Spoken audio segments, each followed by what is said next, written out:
Hello everyone, it's Robin the Artsy Bohemian coming to you from my studio in Los Angeles, California. Thank you for stopping by again, and Happy New Year. Happy belated New Year. Today we're going to be making a book box. It's nothing that's new. It's something I made like 20 years ago, literally. I have the date on here. It's from 1999, over 20 years ago. And I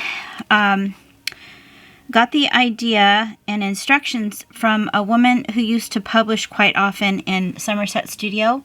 Her name is Jeanne Olivers. I'm not exactly sure if she's still, producing or being published, but that's where I got the idea, so I just wanted to give her credit. And I just wanted to show you a couple different ones that I have here. This one, it can act as like a little shrine, so you could set it, set it down like this. This one I never put anything in, and just a box. But we're going to be making one that is going to house a little journal. On these, I used mulberry paper. Those of you who've been around for a long time and doing this remember when that was kind of all the rage. And then different treatments. This is embossed on some cardstock. This image of this goddess, I think I actually stamped. I made that stamp. And then I did some layers of metal. And it's just, when you would go to the conventions, the rubber stamp conventions, there were so many cool things to buy, and it was such a new hobby that this is like a little mix of different techniques. Foiling, which is kind of dull now, some netting here. This is foam core that I've stamped and then did a treatment of kind of sponging, making it look like a patina. You can see the foam core there. So it's a good way to use up old boxes and, some recycled material. So I'm just going to kind of show you how to do it. It's going to be different for everybody because you're going to have different box sizes. And I had to kind of figure out how to do it again because it's been a long time since I did this. But so say, for example, here's a smaller one. You can tell this is an old box. Look at that. I don't even know why I save stuff like this. But, well, I know why, because I use them. But basically, that's what this is here. This is the one we're going to actually be making. This is a very old stationery box. And I put the measurements in there so I wouldn't forget. So basically, you're going to make a front cover and a back cover, and then a spine. And it's kind of like making a book, except you have a box that it opens up to a box. Like that.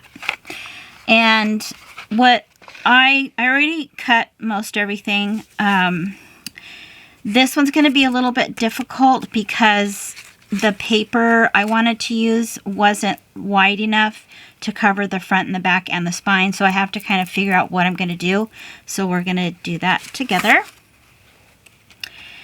Because the front and the back are approximately a 1/2 inch wider and lengthwise. So if, for example, so this box in the inside is 5 1/4 by 7. So I made these pieces, the front and the back, a 1/2 inch wider. And it gives me about 1/4 inch all the way around. But when we actually assemble it, this is going to be closer to the spine, so you'll have a little bit more overage on the side here. You could make it a little bit bigger, but it'll just be a little, odd. Like this one, I think I did make it a little bit bigger, so you can see how there's more space on the side. Actually, it's probably going to be about the same, yeah. So that's what you're going to do. So find a box that you want to use and measure the inside. And then you can use you know, cardboard. This is just recycled cardboard. Or a cereal box. If you're going to use a cereal box, you might want to double it.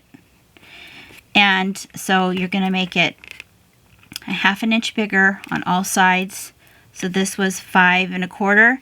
So I made it 5 3/4 wide. This is 7 inches wide, and tall, and I made it 7 1/2. The spine is going to be exactly the width as this side. So whatever your side width is going to be the same size as your spine. And you're going to make it as long as your front and back cover. So this, I believe, was like 3/4 inch.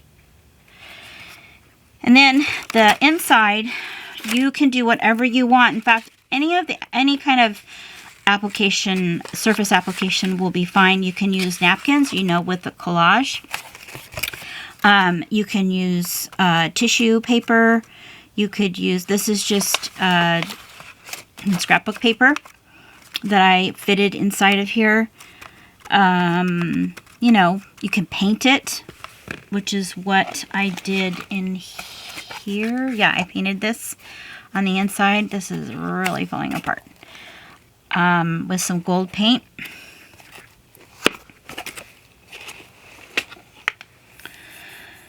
So what I did for the center is, the box inside, is and I didn't do this the right way, but if you wanted to make one full piece and then just fold it and stick it in there, you would want to, it's kind of tricky and I hate doing stuff like this, but you're going to, what I did was I took and I drew around, and then I added an inch, which was way too much because the sides of the walls are only like a 3/4 inch. So I kind of had a futz with it. Or you could be it could be super simple, and you could just decoupage the whole thing inside with scraps of paper. Or you could just cut a piece the exact same size as the inside, which is 7 by 5 1/4.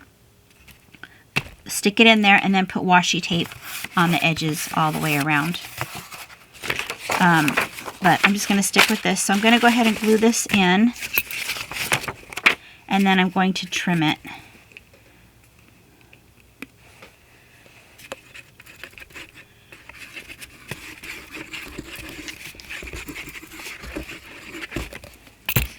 I'm just going to take some cardboard and smush the glue around so it doesn't look too, so you can't really see the lines. As a matter of fact, I'm just going to squish some on there.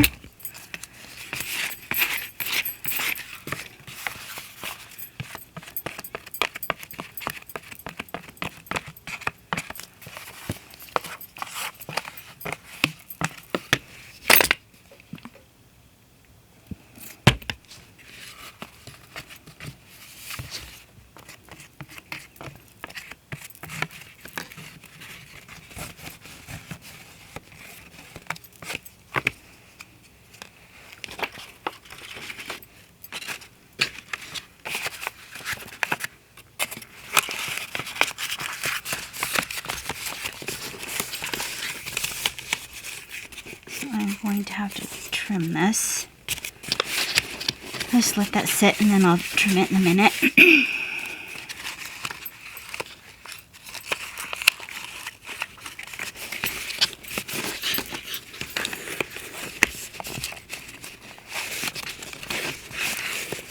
Yeah, a napkin would be really cool. It would be a lot easier to put in here too because it's more pliable. But I had this color scheme that I wanted to do, so I'm just kind of sticking with it. And I made it's a little bit over because I didn't measure it correctly. So I might do that. Tear that off. You can tell I don't have much patience for stuff like this. So I might put some washi tape on the sides here because this will be showing. So I think I'll just go ahead and do that. I have this really wide one here, which would be good.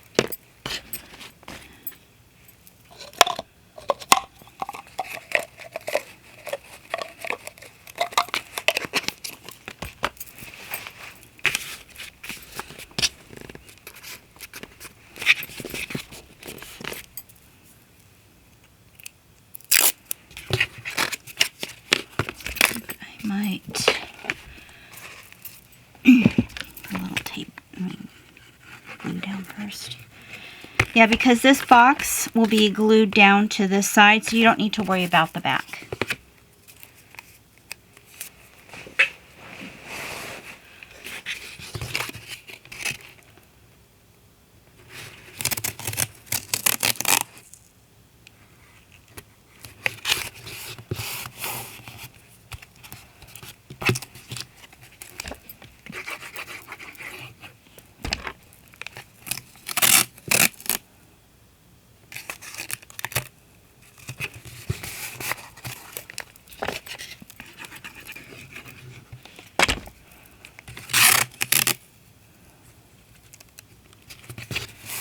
This is neat washi tape.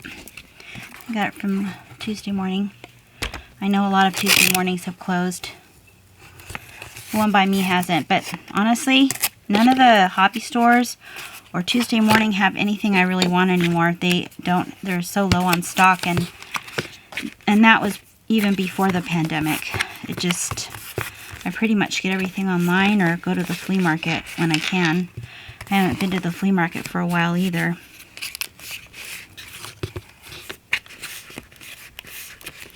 So we'll see what I'm going to do with this part. I'm not sure. So I'm going to let this dry. And now this part, I've kind of already started it.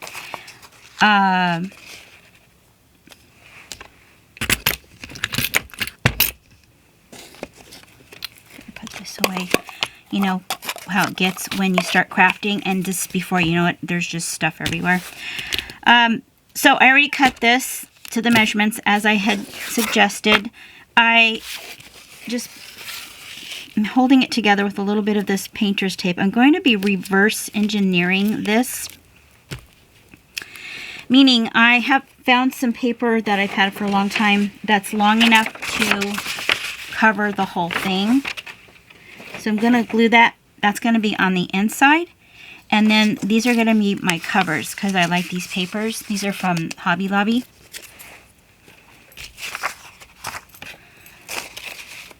So you want to have 1/8 of an inch between the spine and the front and the back cover. This is a little crooked. It was kind of hard, I think, because the cut that I did wasn't real good. I'm just going to move this a little bit closer. And this is just painter's tape. For those of you who don't know, it's a low tack, kind of a masking tape. Because what's going to happen is when this is on here, it's going to be butted up against the very edge. And I'll show you this once we get to that point. You just want to make sure, yeah, this should work, that it opens and closes with the nice articulation. If it's too wide, because I've done this before, if the area between the spine and the front and the back cover is too wide, it's too flippy floppy. So what I'm going to do is I'm going to use my handy dandy book tape. I kind of already did some already here, and I'm going to just kind of keep it together that way.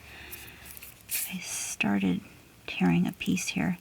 This tape is super awesome. It's a little pricey, but it's very professional. It's the real deal. It's really good stuff. I'll leave a link down below if I remember. I think what I'm going to do, because I already was going to tear this here. See, it tears really wonderful, like duct tape. So I'm just going to keep this for another project here. And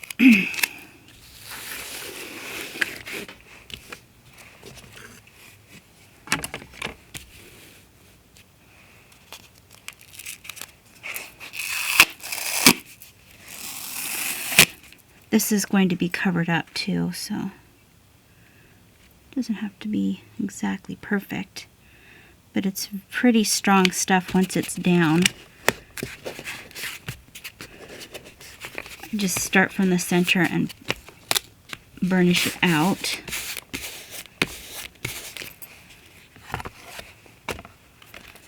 And then I am going to undo these.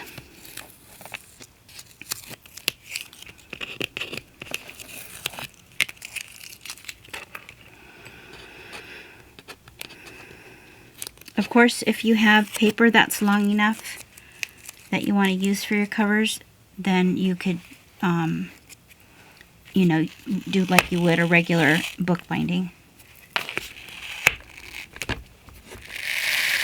Ooh, this stuff is really stuck on here. Super strong.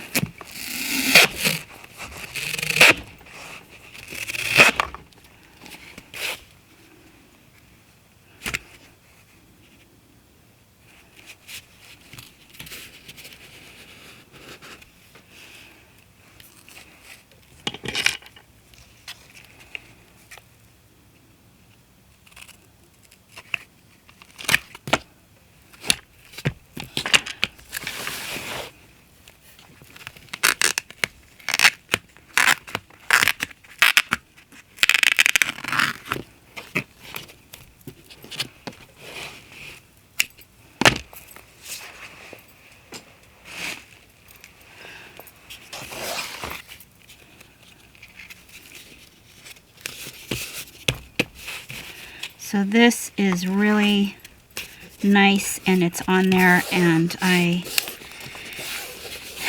can go ahead and see how nice that is. Makes an instant book spine. It's going to be covered, you know, right here. This is going to be on here, but I'm going to, I might put some lace or something down the center, or I had cut this ticking, so we'll see. So this is my inside.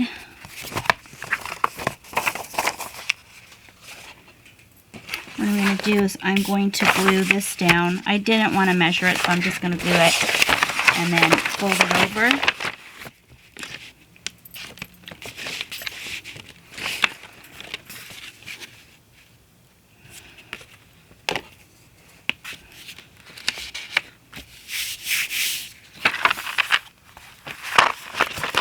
I think I'll just do one piece at a time.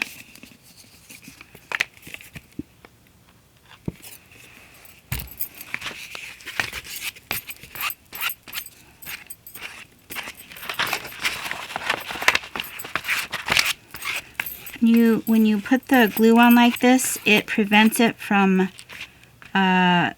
showing the glue mark. It makes it a little bit smoother.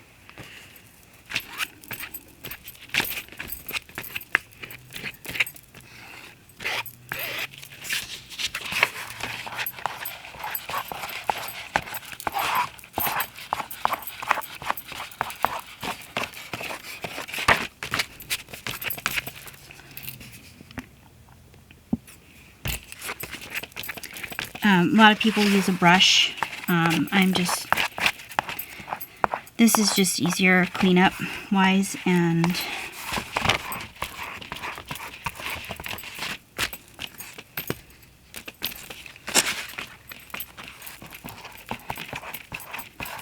this glue starts drying fairly quick, so you kind of have to be fast.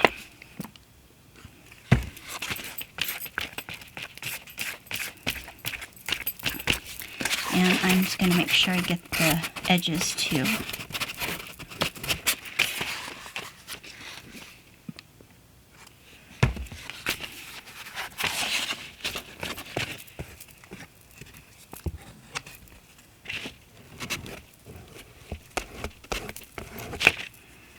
Okay.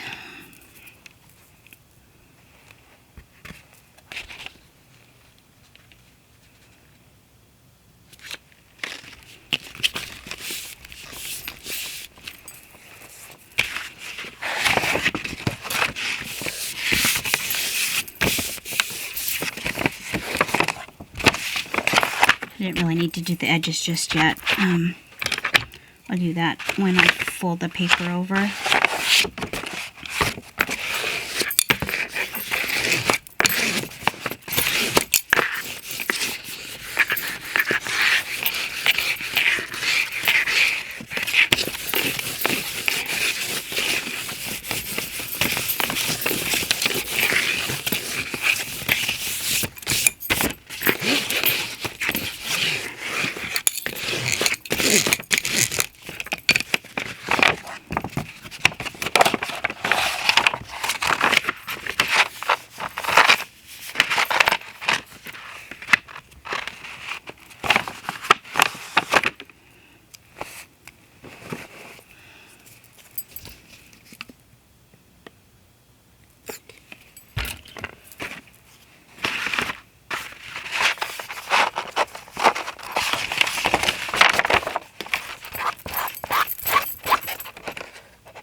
Messy, messy.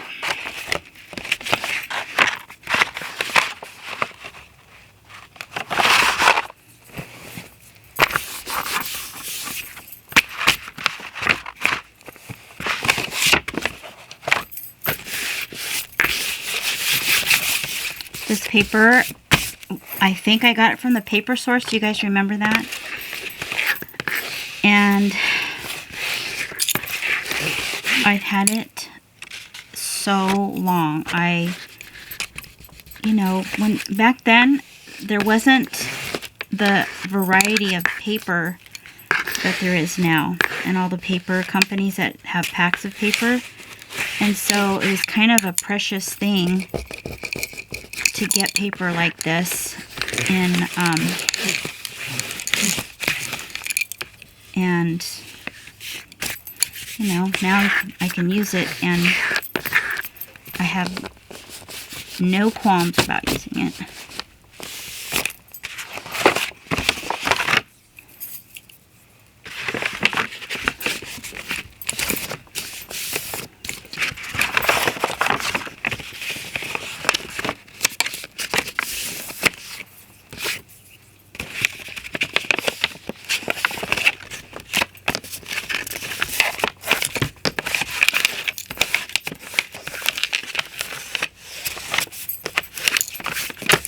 Take some of this paper off.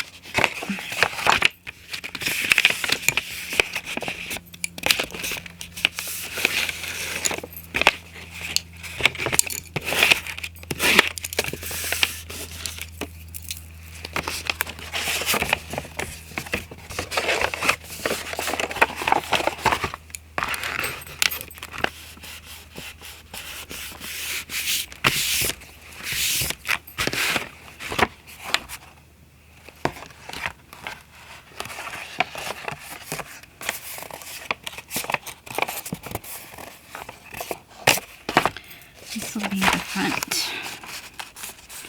I have to trim that a little probably. So what I'm going to do is there's too much paper. It was too bulky, but I kind of wanted more paper on here anyway. So in order for it to not be so bulky here, what you will want to do is you're going to make sure your page cover is folded this way, and then you're going to turn in your corner this way, and what this does is it gives you a line to know where to cut, so that when you fold it over, you'll have a nice diagonal.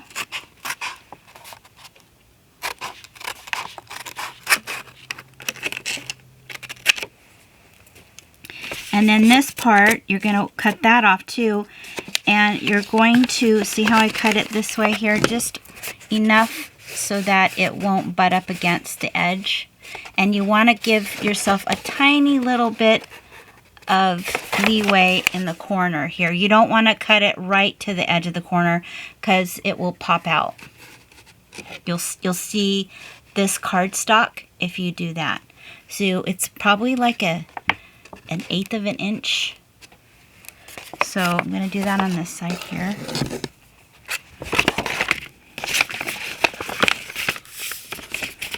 Just like this.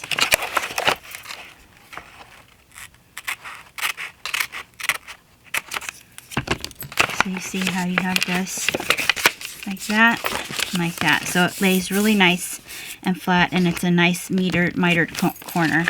So I'll do the other two sides same way.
First. So when you're doing this, you want to make sure you get glue on the edges of the book cardstock that you have here. And I'm going to really kind of, instead of using my little cardboard, I'm just going to do this. Most of this is going to be covered up.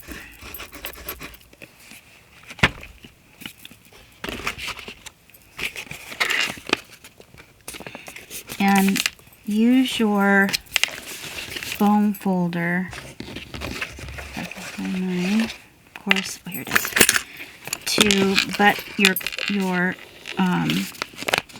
paper up against the edges here.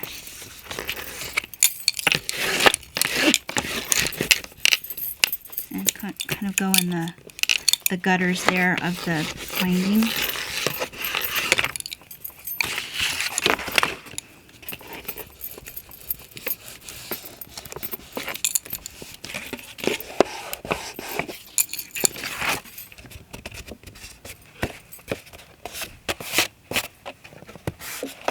Let's make sure that this is sticking to the edges here.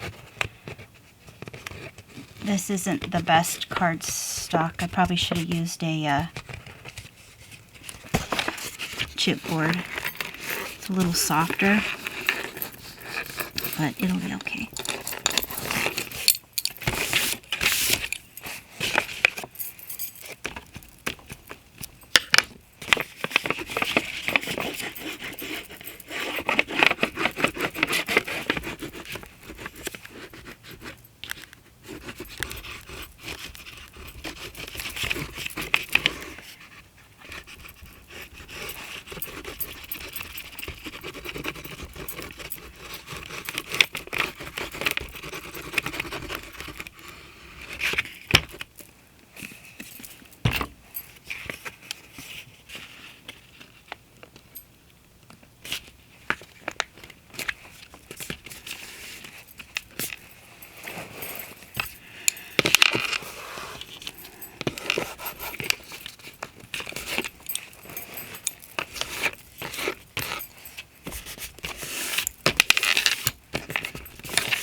something satisfying about making book covers, even though they're a little fiddly in the beginning.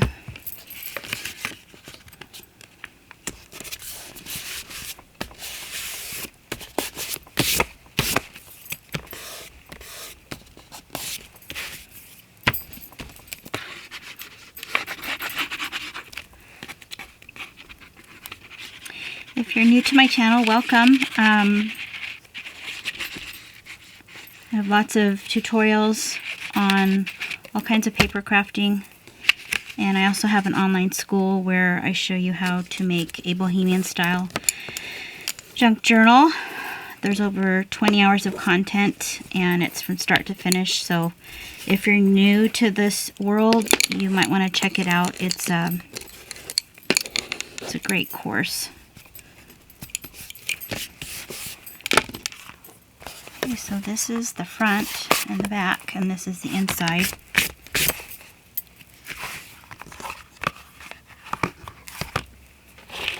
Now this is going to go down here.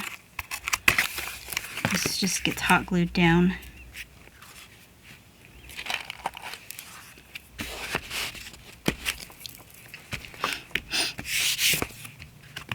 So it looks pretty cool, huh?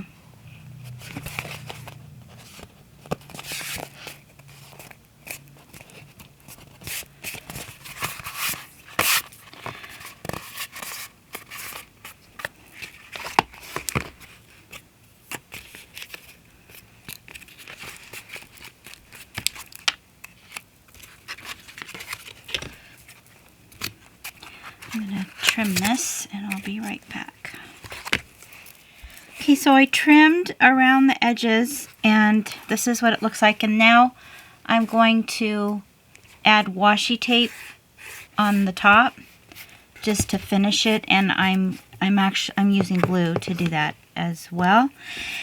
And it's pretty snug. I could have made the gutters in the spine a little bit wider, but if I put the box over to the side as opposed to right next to the spine, it closes pretty well.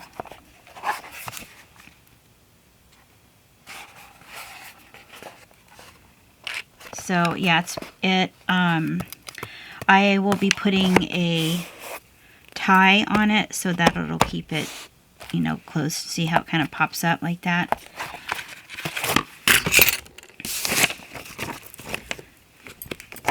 So I'm just going to add washi tape, and I'm just doing a bead of glue on the top here, because as we know, washi tape doesn't stick very well.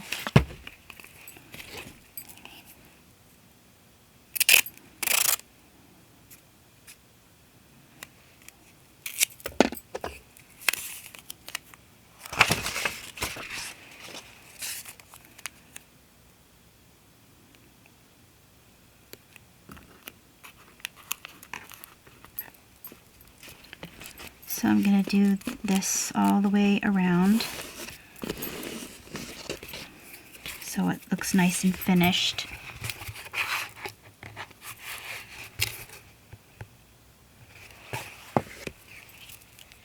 Alright, so I glued down some cardstock on the back because this is flimsy paper, and I did that because I want to put ribbon underneath so that I can tie it. If I didn't do that, then you would be able to see the ribbon underneath. And this is pretty thin. This is Hug Snug. The color is Bark Tan.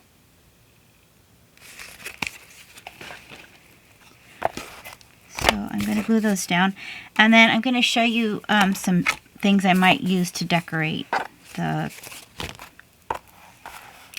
cover with.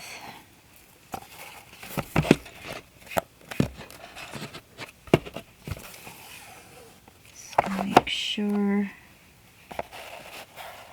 this is here. And kind of tack it in place.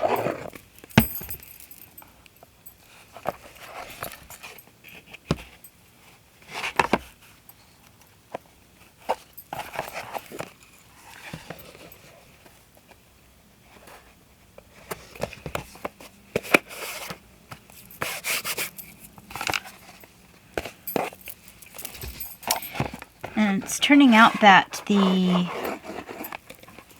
spine that I taped the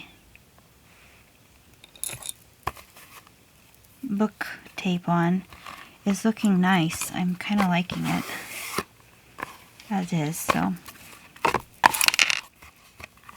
you know, I might change my mind. This is, whenever you have paper that's warping, you can just take it and on a surface and kind of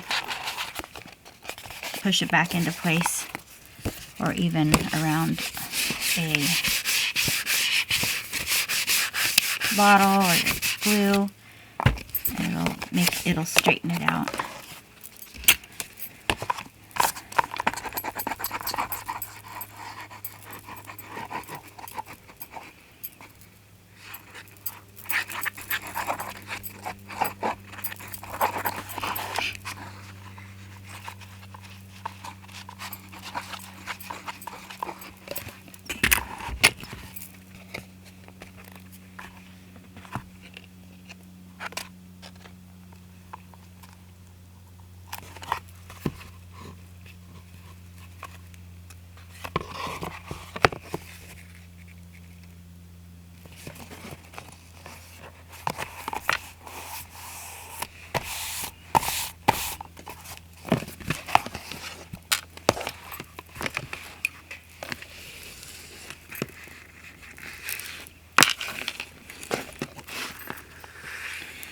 These are, if you guys sell stuff that you make, this is a neat product to sell. People love these.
Cute.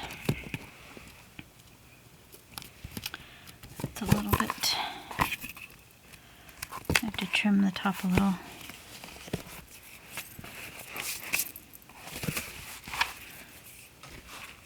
So this will go in here, and this ties on the side. Isn't that neat? And so I might put something here. I might make her dress more 3D, which is something I like to do by just following the same pattern of the dress that she has on. And I also forgot I have this. This is pretty cool. This is very old measuring tape. So I might add that somewhere here. from the US. And this is leather. I got it from the flea market, of course. And it's from Saginaw, Michigan. Super cool. I forgot I had it. These colors remind me of my friend Kim Lemoyne. Hi, Kim, if you're listening.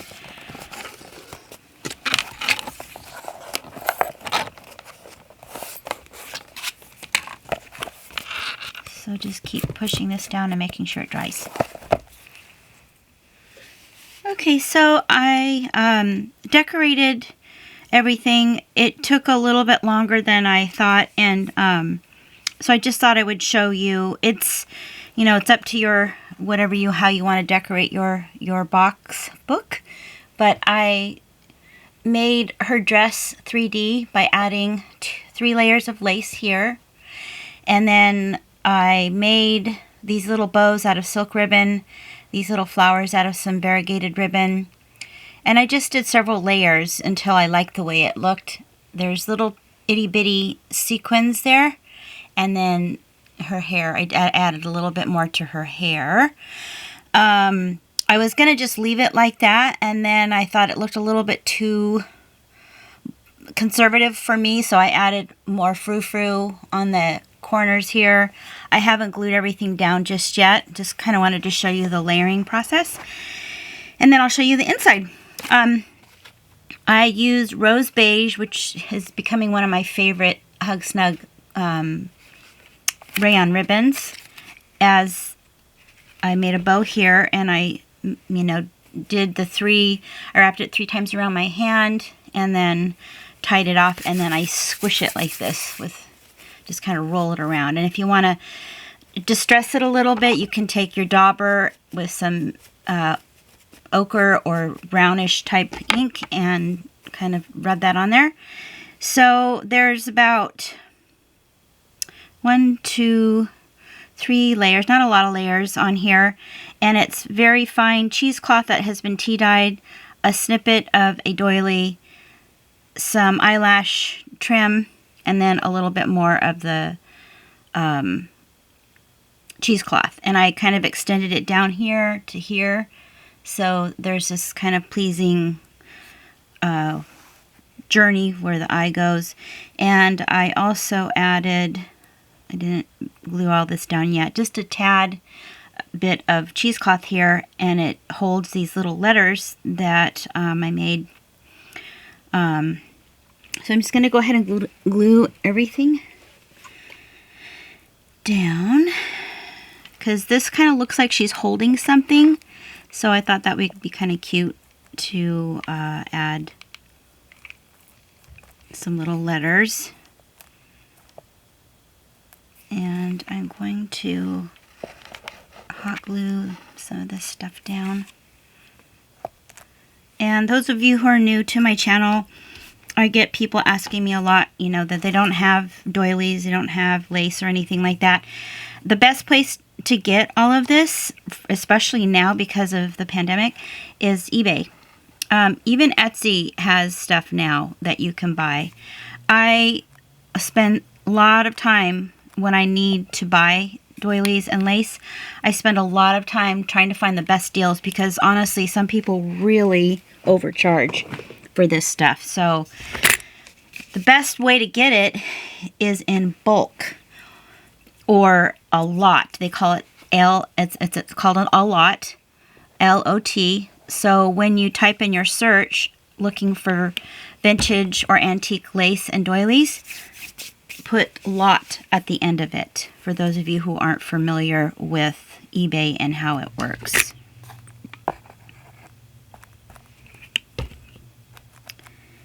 And, you know, I've been collecting things for several years. So I was, before the pandemic, and before I was teaching my classes online, I was teaching lots and lots and lots, hundreds of classes to thousands of students in person at art retreats.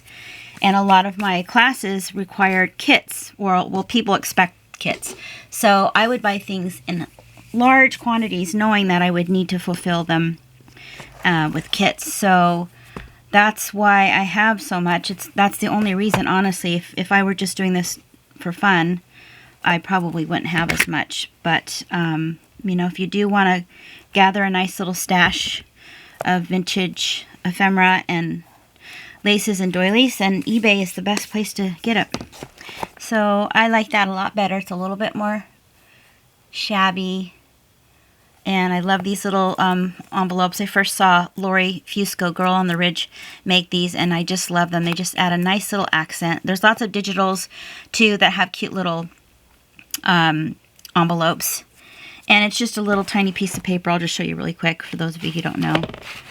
Let's see if I have one here. So you can take your scraps, like say something like this, and then just fold it once, and then bend it over, and cut it, and then cut it again, and make those little points. And you have an instant little envelope, and they make the cutest little accents. And then you can stamp on them, distress them, which is what I did here, and add little flowers. Okay, so I'm really liking the way this came out better than I did. Honestly, I was getting ready to upload it to YouTube, and I was looking at it going, this is just a little bit too, just like I liked a lot. I want more layers on it, so that's what I did. I added a little bit more to this. There's nothing on the back except just the cover that we made, and I glued down this box with hot glue, so it's on there. It's really stuck on there. I made a belly band over here, and I did change the paper. I didn't like what was there, so this matches the color scheme better than what I had, and I really like that. It's really pretty. It's pretty on its own. You could, you know, attach a pencil or pen or something if you wanted. Then I made a little journal that goes inside. Most of these digitals are from My Porch Prints, which I love this particular one. I believe it was one of her fall digitals. I'll just leave the link down below for those of you who aren't familiar. She has an Etsy store. And I just made a cover and a pamphlet stitch and added, look at these pages, they're just gorgeous. So some of them you can journal on. I added avocado dyed paper and some scrap paper. You can write here. You know, we all have our scraps. And so it's a cute little journal to journal in. And I thought, well, since there's room in here, I will put a pen. These are one of my favorite pens. They have a really fine point tip. And I just covered it with lace and put some of my favorite scissors in here. I'll probably wind up selling this. And I did mention in my last video that I'd like to reach another goal to reach, get 15,000 subscribers. So hopefully that'll happen by the spring. And I'll have a really nice giveaway. You guys know what I gave away last time, which was pretty amazing. A handmade journal and, you know, doilies and just all kinds of yummy things. So it'll definitely be worth it. And just tell your friends if you think they might like my channel to come and subscribe. And if you haven't subscribed, just click the subscribe button and the like button, and you'll see a bell icon that prompts you to click all notifications. So every Tuesday you'll see my new upload. So thank you so much for subscribing and for watching. I really appreciate you all. I appreciate your kind comments, and I will see you in the next video.